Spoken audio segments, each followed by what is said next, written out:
Telangana assembly సమావేశాలు ప్రారంభమయ్యాయి. ఇప్పుడు లైవ్ చూద్దాం. ముఖ్యమంత్రిగా నేను అక్కడ ఉన్నాను. ఒక్కసారి కూడా మా మంత్రులు కానీ నేను కానీ లేవలేదు, ఒక్క నిమిషం కూడా డిస్టర్బ్ చేయలేదు. వారు మొత్తం మాట్లాడిన తర్వాత నేను రిప్లై ఇచ్చాను. సో ఆ సంయోనం ఉండాలని చెప్పి కూడా నేను మీ ద్వారా విజ్ఞప్తి చేస్తా ఉన్నా. ఎందుకంటే హరీష్ రావు గారు, మీరు మొట్టమొదట మీ ప్రసంగంలో చెప్పినారు మమ్మల్ని వీడియోలో చూపిస్తలేరని చెప్పేసి. అది పొరపాటు. అది చూపిస్తలే, ప్రజలు చెప్తున్నాం, అందరినీ అన్ని పర్ఫెక్ట్గా చూపిస్తున్నాం. Thank you sir. నేను సీనియర్ శాసనసభ్యులు హరీష్ రావు గారి ప్రతి మాటను కూడా గౌరవిస్తాం అధ్యక్ష. ఎందుకంటే వారు కూడా లెజిస్లేటివ్ మంత్రిగా కూడా పనిచేశారు, ఫైనాన్స్ మినిస్టర్గా పనిచేశారు. మేము ఈరోజు మరి ఆ రాహుల్ గాంధీ గారి ప్రస్తావన తీసుకొచ్చారు. రాహుల్ గాంధీ గారిని ఎన్నిసార్లు చూపెడుతున్నారో దానికంటే 10 రెట్లు ఎక్కువ సార్లు ఈరోజు న్యాయపరంగా వారు కరెక్ట్గా మాట్లాడితే, సందర్భాన్ని పురస్కరించుకొని మాట్లాడితే ఇంకో 10 సార్లు కూడా చూపెట్టడానికి మీ అనుమతి ద్వారా ఏదంటే మీ కార్యాలయం నుంచి చూపెడతారని మాకు గొప్ప నమ్మకము. రెండవది, వాస్తవాలు మాట్లాడారు సార్. అప్పుడు భట్టి గారు కూడా వాస్తవాలు మాట్లాడారు కనుకనే ఏ డిస్టర్బెన్స్ లేకుండే మీ దగ్గర నుంచి కూడా. దయచేసి హరీష్ రావు గారు కూడా వారికి ఉన్న అనుభవాన్ని ఉపయోగించుకొని వాస్తవాలు మాట్లాడితే తప్పకుండా సభ సజావుగా జరుగుతుందని మా అభిప్రాయం అధ్యక్ష. ప్లీజ్ ప్లీజ్ రన్నింగ్ ప్లీజ్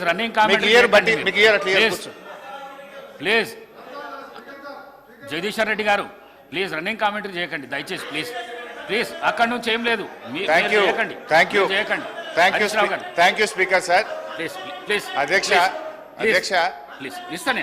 గౌరవనీయులు ప్లీజ్ అన్న, అట్లా ఉన్నది సార్. ఇప్పుడు ఇట్లా మంత్రులు లేవడం సబబు కాదు సార్. కూర్చోండి దయచేసి. ఇప్పుడే ఇస్తాను. ఇట్లా ఉండదు అన్న. ఎలియా మినిస్టర్ గారు చెప్పండి కొద్దిగా. ఇప్పుడే అధ్యక్ష, గౌరవనీయులు ఎలియా మినిస్టర్ గారు అన్నట్టు రాహుల్ గాంధీ గారి బాటలో నడుస్తామని చెప్పారు. అదే రాహుల్ గాంధీ గారు పాంచి న్యాయ్ గురించి కూడా చెప్పినారు. ఎమ్మెల్యేలు పార్టీ మారితే వెంటనే డిస్క్వాలిఫై కావాలన్నారు, వాళ్ళతో రాజీనామా చేయించారు. రెండవది అధ్యక్ష, మేము కూడా సబ్జెక్టే మాట్లాడతాం. We will not deviate from the budget. 10 ఏళ్ళు మేము కూడా ప్రభుత్వంలో ఉన్నాం. మా అనుభవాలను ఈ ప్రభుత్వానికి, ఈ రాష్ట్రానికి మేలు జరిగే విధంగా వాస్తవాలు మాట్లాడే ప్రయత్నమే చేస్తాం అధ్యక్ష. అయితే ఒక రిక్వెస్ట్ అధ్యక్ష, బడ్జెట్ మొత్తం 4 రోజులు పెట్టినాం. మన పద్దులు కూడా మాట్లాడే అవకాశం తక్కువ ఉంది. అందువల్ల కొంచెం సమయం ఎక్కువ ఇవ్వండి దయచేసి. మేము ఈ రాష్ట్రం కోసం, మరి ఈ రాష్ట్ర ప్రజల భవిష్యత్తు కోసం ఈ ప్రభుత్వానికి కూడా కొన్ని మంచి సూచనలు ఇస్తాం అధ్యక్ష. కొంచెం దయచేసి ఇంటరప్షన్ లేకుండా సమయం ఇవ్వాలని విజ్ఞప్తి. అధ్యక్ష, the more a government blames others, the more it reveals its own failures and inability. ఏ ప్రభుత్వమైనా ఇతరులను ఎక్కువగా నిందిస్తుందో ఆ ప్రభుత్వం తన అసమర్థతను, వైఫల్యాలను బయట పెట్టుకుంటుంది. కాంగ్రెస్ ప్రభుత్వం ప్రవేశపెట్టిన బడ్జెట్ గురించి వ్యాఖ్యానించడానికి ఈ మాటలు సరిగ్గా సరిపోతాయి. బడ్జెట్ ప్రసంగం అంతా బీఆర్ఎస్ను తిట్టిపోయడం కోసం తయారు చేసినట్లుంది. ఒక రాజకీయ కరపత్రం లాగా ఉంది. బడ్జెట్ ప్రసంగానికి ఉండాల్సిన గంభీరత కానీ, దార్శనికత కానీ ఏమాత్రం కనబడలేదు అధ్యక్ష. ఫార్ములేషన్ ఆఫ్ పాలసీ కన్నా హ్యూమిలియేషన్ ఆఫ్ అపోజిషన్ మీదనే భట్టి గారు ఎక్కువ దృష్టి పెట్టినట్టుగా కనబడ్డది. అధ్యక్ష, నేను సూటిగా ఒక మాట అడుగుతా ఉన్నా అధ్యక్ష. ఎన్ని రోజులు మా పేరు చెప్పి బతుకుతారు? మీరు చేసిందేందో, చెయ్యబోయేదేందో గది చెప్పుంది. 8 నెలలు గడుస్తున్నాయి అధ్యక్ష. మన రాష్ట్రంలో దిశ లేని పాలన నడుస్తుంది. ఈ రోజు వరకు ఒక్క పాలసీని సమగ్రంగా రూపొందించలేదు, ప్రజలకు వెల్లడించలేదు.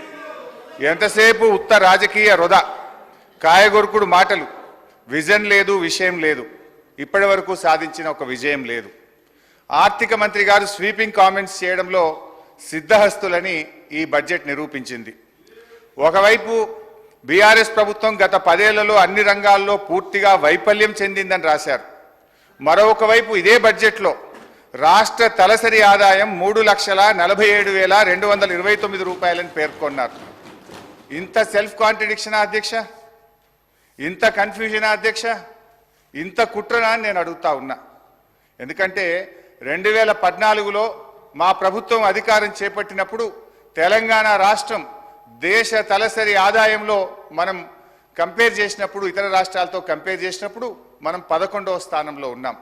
కానీ మా 10 ఏళ్ల పాలన ఫలితం ఈరోజు గోవా, సిక్కిం లాంటి చిన్న రాష్ట్రాలు మినహాయిస్తే తలసరి ఆదాయంలో తెలంగాణ రాష్ట్రం దేశంలోనే నంబర్ 1గా నిలపడం జరిగింది. అధ్యక్ష, నేను అడుగుతా ఉన్న భట్టి గారిని, తలసరి ఆదాయం ఇంత గొప్పగా పెరిగిందంటే 10 ఏళ్ల మా పాలన ఫలితమా, 8 నెలల మీ పరిపాలనలో పెరిగిందా? దయచేసి చెప్పాలని చెప్పి నేను కోరుతా ఉన్నా. ఒకసారి గుండె మీద చేసుకొని చెప్పండి, ఎవరి పరిపాలనలో ఈరోజు దేశంలో తలసరి ఆదాయంలో ఈ రాష్ట్రం మొదటి స్థానంలో నిలబడ్డది? అధ్యక్ష, 4.5 లక్షలు లేని జిఎస్డిపిని 14.5 లక్షల పైకి తీసుకుపోయింది మా బీఆర్ఎస్ పాలననా, మీ 8 నెలల కాంగ్రెస్ పాలననా అని నేను అడుగుతా ఉన్నాను. అధ్యక్ష, 2014లో దేశ జీడిపికి తెలంగాణ కాంట్రిబ్యూషన్ 4.1% అయితే ఈ రోజు అది 5% పెరిగిందంటే ఇది 10 ఏండ్ల మా శ్రమ ఫలితమా, 8 నెలల మీ డ్రామా ఫలితమా అని నేను అడుగుతా ఉన్నాను. అధ్యక్ష, 2013-14లో 1,07,00,000 ఉన్న పంటల ఉత్పత్తిని 4 కోట్ల టన్నులకు తీసుకుపోయింది మా పరిపాలన ఫలితమా, మీ 8 నెలల పాలననా అని నేను అడుగుతా ఉన్నాను. అధ్యక్ష, మేం వ్యవసాయానికి ఏం చెయ్యకుండానే 4 రెట్లు ఎక్కువ పంట పండిందా? తెలంగాణ రాష్ట్రం వచ్చినాడు కరెంటు పరిస్థితి ఏంది?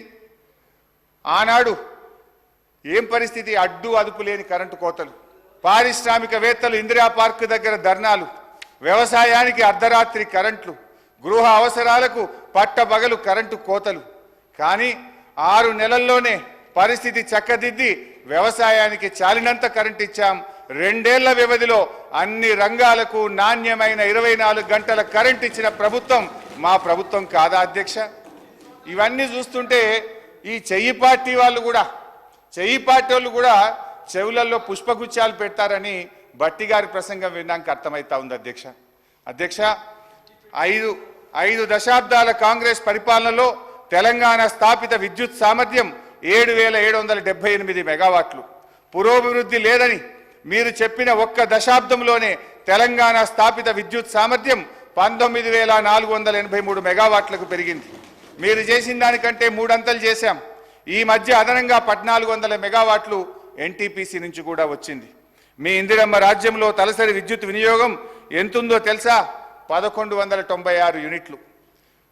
అనుకున్నంత అభివృద్ధి సాధించలేదని గౌరవ ఆర్థిక మంత్రి గారు చెప్పిన బీఆర్ఎస్ పాలనలో తలసరి విద్యుత్ వినియోగం 2,349 యూనిట్లకు పెరిగింది. అధ్యక్ష, ఇదంతా కాదు బట్టన్న స్పీకర్ గారు, ఇంత పెరిగింది అంత పెరిగిందని సరే లెక్కలు నేను చెప్తా, బుక్కులలో ఉంటుంది. కుల్లా మీరు ఒక్క 10 నిమిషాలు టీ బ్రేక్ ఇవ్వండి. నేను బట్టి గారు పోయి అసెంబ్లీ ముంగట గన్ పార్క్ మీద రోడ్డు మీద నిలబడతాం. రోడ్డు మీద పోయే 10 మందిని బీఆర్ఎస్ పాలనలో కరెంటు మంచిగుందా, కాంగ్రెస్ వచ్చిన 8 నెలల కరెంటు మంచిగుందా అని అడుగుదాం. కుల్లా జనం చెప్తారు కదా అధ్యక్ష. మాది బాగలేదు పురోభివృద్ధి సాధించలేదని మాటలు చెప్తే అయిపోతుంది అధ్యక్ష. చివరికి ఈ కరెంటు గురించి అధ్యక్ష, గౌరవ మన సభానాయకులు ఇదే అసెంబ్లీలో అప్పుడు తెలుగుదేశం పార్టీ శాసనసభ్యుడిగా ఇటువైపు ఉండి ఆనాటి కాంగ్రెస్ ప్రభుత్వం మీద రేవంత్ రెడ్డి గారు అన్న మాటలు ఒక్కసారి నేను గుర్తు చేయదలుచుకున్నా. ఆనాటి కాంగ్రెస్ పాలనలో తన తండ్రి గారు చనిపోతే ఊర్లో దహన సంస్కారాలు చేసిన తర్వాత కరెంటు లేకపోతే గంటల సేపు ఎదురు చూసి, కరెంటు లేక నీళ్లు లేక నెత్తి మీద నీళ్లు చల్లుకొని ఇంటికాడికి పోయినాని రేవంత్ రెడ్డి గారు ఆనాటి కాంగ్రెస్ పాలనలో కరెంటు పరిస్థితి గురించి ఇదే సభలో చెప్పారు. అధ్యక్ష, ఇవాళ పరిస్థితి ఏడికి వచ్చిందంటే చివరికి గౌరవ మంత్రులు ముఖ్యమంత్రి గారు ఎక్కడన్నా మీటింగులు పెట్టుకుంటే జనరల్గా పోలీసు వాళ్ళు భద్రత కోసం వెళ్తారు. అధ్యక్ష, మీటింగ్లకు పోలీసు వాళ్ళు పోయి భద్రత కోసం వాళ్ళు నిలబడితే అధ్యక్ష, ఈరోజు కరెంటోళ్ళు పోయి మాత్రం నిలబడుతున్నారు. అధ్యక్ష, పోలీసు వాళ్ళతో పాటు ఏడ మంత్రి గారి మీటింగ్ ఉన్నా ముఖ్యమంత్రి గారి మీటింగ్ ఉన్నా కరెంట్ వాళ్ళు జనరేటర్లు పట్టుకొని మాత్రం ఉంటున్నారు. అధ్యక్ష, ఆ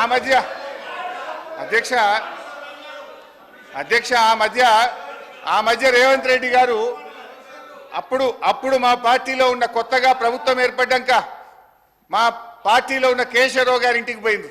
ముఖ్యమంత్రి గారు లోపల పోయిండు, బయట కరెంటు పోయింది. అది పత్రికల్లో ప్రముఖంగా వచ్చింది. సరే అధ్యక్ష, గత ఓపిక ఓపిక ఓపిక ఇంకా చాలా చెప్పేది ఉంది రాగే. గత కాంగ్రెస్ పరిపాలనలో వృద్ధులకు ఇచ్చిన పెన్షన్ 200 రూపాయలు, మేము అధికారంలో వచ్చిన వెంటనే 1000 రూపాయలు చేశాం. రెండోసారి అధికారంలో రాగానే 2000 చేశాం.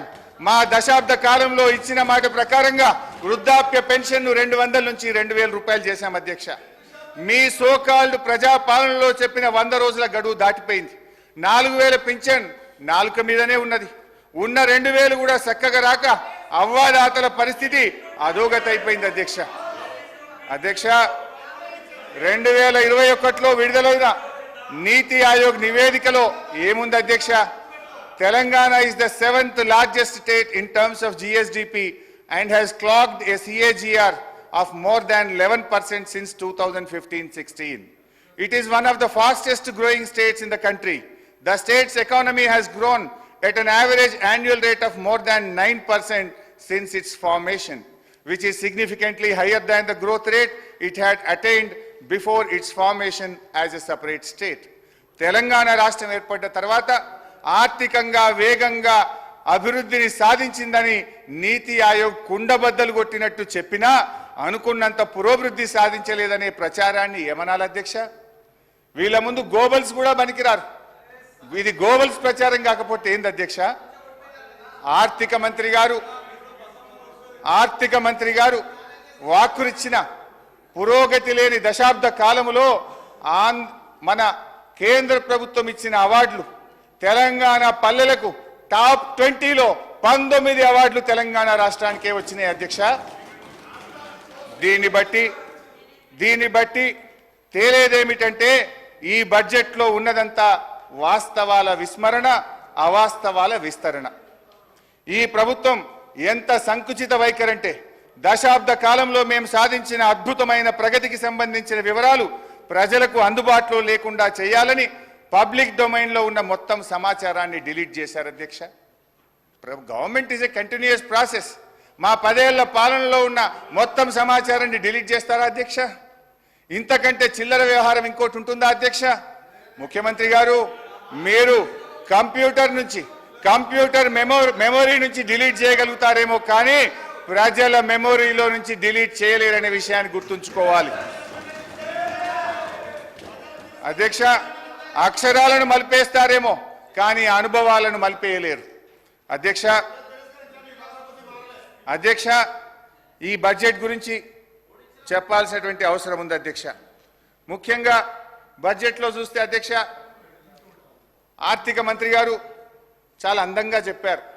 వాస్తవాలకు దగ్గరగా ఉందని, నిద్రలేని రాత్రులు గడిపామని, మేము డాంబికానికి పోకుండా రియలిస్టిక్ బడ్జెట్ను ప్రవేశపెట్టామని గౌరవనీయులైన ఉప ముఖ్యమంత్రి గారు చెప్పారు.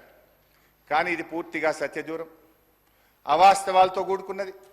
రానటువంటి బడ్జెట్లో ఆచరణ సాధ్యం కానటువంటి, ఆదాయం రానటువంటి లెక్కలతో బడ్జెట్ను కూర్చేటువంటి ప్రయత్నం చేశారు అధ్యక్ష. నిన్ననే మనం అసెంబ్లీలో మాట్లాడాం. కేంద్ర ప్రభుత్వం మన రాష్ట్రానికి అన్యాయం చేస్తుందని, బడ్జెట్లో ₹1 ఇవ్వలేదని, ఈ రాష్ట్రానికి జరిగిన అన్యాయం మీద మన తీవ్రమైన నిరసనను కేంద్రానికి తెలుపుతూ అసెంబ్లీలో తీర్మానం చేశాం. భట్టి గారు కూడా ఇదే అసెంబ్లీలో పోయినసారి మాట్లాడారు. ఇది అసెంబ్లీ రికార్డు, దీని నుంచి కూడా చదివి వినిపిస్తాను. అయితే బడ్జెట్లో ఏం పెట్టారు భట్టి గారు? 2023-24 సంవత్సరంలో, అంటే ముగిసిన ఆర్థిక సంవత్సరంలో కేంద్ర ప్రభుత్వం నుంచి మనకు వచ్చినటువంటి గ్రాంటు 9,729 కోట్లు. కానీ బడ్జెట్లో ఎంత పెట్టారు ఈ సంవత్సరం? మీరు 21,635 కోట్లు పెట్టారు.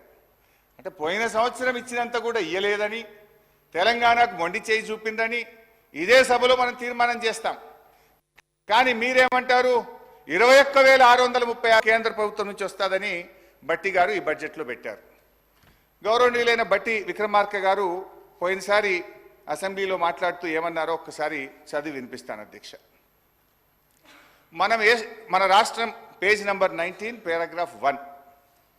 మన రాష్ట్రం ఏర్పడిన నాటి నుండి గత సంవత్సరం వరకు కూడా గ్రాంట్ ఇన్ ఎయిడ్స్ దాదాపు 8,000 కోట్ల నుంచి 10,000 కోట్లు దాటడం లేదు.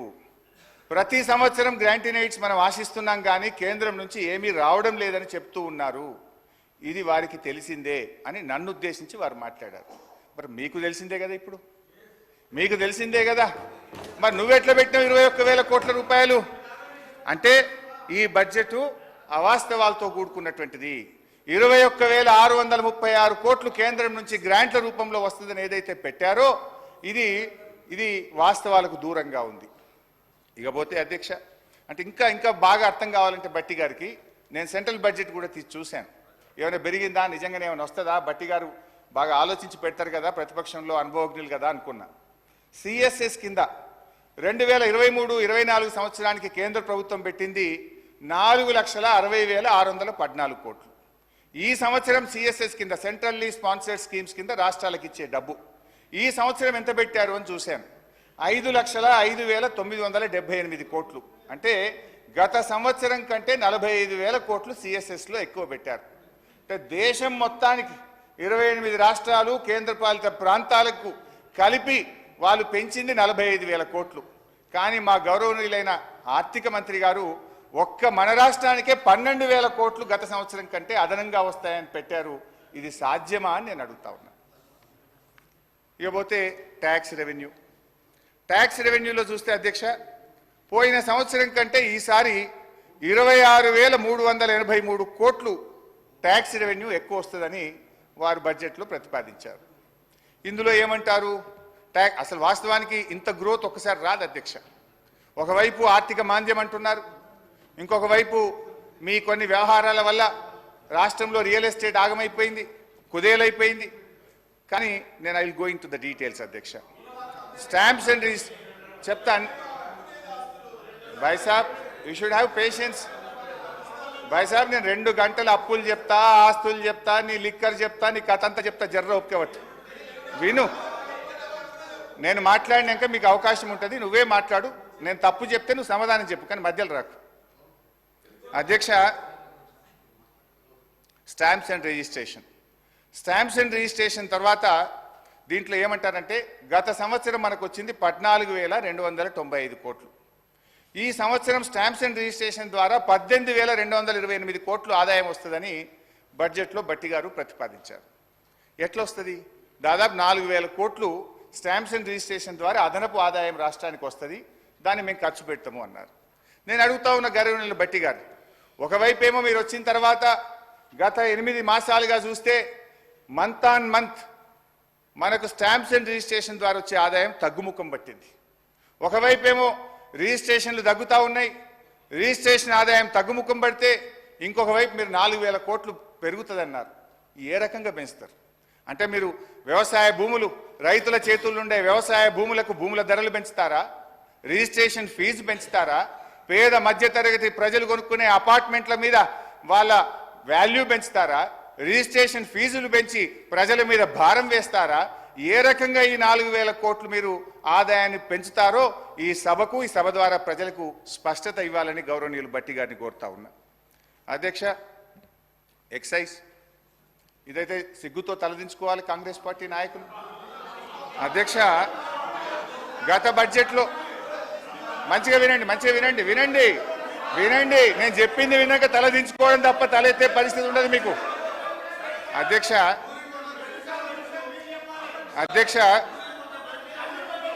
ప్లీజ్ అధ్యక్ష, 2023-24లో ఎక్సైజ్ ద్వారా ఈ రాష్ట్రానికి ప్రతిపాదించిన బడ్జెట్ ఆదాయం 19,884 కోట్లు. 19,884 కోట్లు. ఇందులో ఏముంటుందంటే అధ్యక్ష, ఈ 19,884 కోట్లు ప్రతి 2 సంవత్సరాలకు ఒకసారి షాప్స్ యాక్షన్ పెడతాం. ఈ ఇయర్ ఉండదు షాప్ యాక్షన్స్, పోయినసారి అయింది, మళ్ళీ నెక్స్ట్ ఇయర్ వస్తుంది. అయితే ఆ షాప్ యాక్షన్స్ పెట్టినప్పుడు 2,000 కోట్లు అదనంగా వస్తుంది. అయితే ఈసారి ఆదాయం లేకపోయినా గౌరవనీయులైన బట్టి గారు ఎక్సైజ్ ట్యాక్స్ మీద వచ్చే ఆదాయం ఎంత? 25,617 కోట్లు పెట్టారు. అంటే ఎక్సైజ్ సుంకం ద్వారా పోయిన సంవత్సరం కంటే 5,773 కోట్లు అదనంగా వస్తుందని చెప్పి ఈ బడ్జెట్లో ప్రవేశపెట్టారు.